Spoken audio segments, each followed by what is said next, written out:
In this lesson, let's look how we might modify a pre-existing Adobe Photoshop brush. Now I have an exercise file open if you want to open it. It's called artpalette.psd and you will find it in your exercise files. If I come over here with my brush selected and right-click my mouse, choose the upper left-hand corner brush at the very top of your brush's presets. Now that's just a small soft round brush. Change the size to about 50. That's not really all that important, but I'm going to make it 50. We have a 50 pixel wide soft brush, and we made some modification to it, I guess. We changed its size. Do this.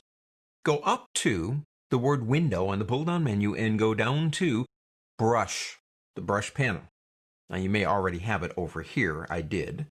And there it is. There's a lot of stuff going on here. First off, we do have access to our brushes right here. Let's stick to the one that we have.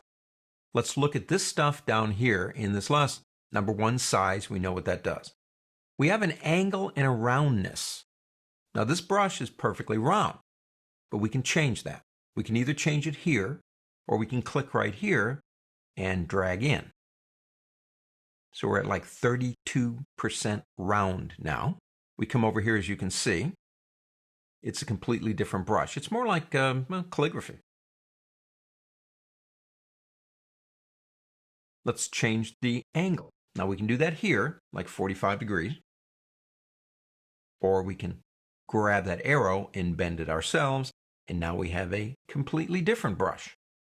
And again, it's very much like calligraphy. We have hardness. We know what that does. It creates a softer edge or a harder edge. And we have spacing. Now with spacing is important because we're not working with canvases and oils. We're working on a computer. When I take an oil brush, put some oil on it, and run it across my canvas, the coefficient of friction between the canvas and the oil, I guess we use the word smear. It smears it, spreads it, whatever you want to call it. This is a computer. There isn't any smearing or spreading going on here.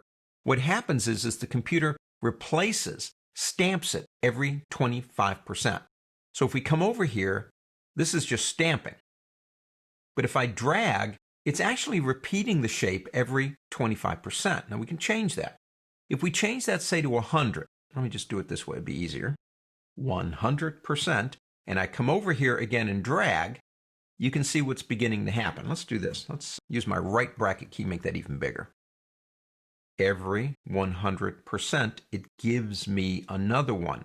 So if we're running at 25%, it gives the appearance of being a solid line.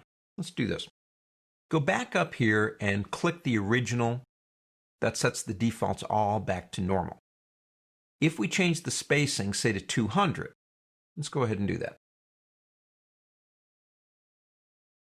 Come over here again. You can hold the Shift key if you want a straight line. And you have a dotted line. That's a very easy way to make a dotted line in Adobe Photoshop, modifying an original brush. Now let's say we like that enough that we want to keep it. Well, we can click this button right down here. And I'll call that Andy's dotted line at 200%. And I click OK. And there you go. It's right there. We've just modified an existing brush that comes with Adobe Photoshop, but there are times when existing brushes are fine. They just need a little bit of a tweak in the right direction, if you will. In the next lesson, what we'll do is we'll talk about creating our very own brush and then using some of these tip shape options over here. On to the next.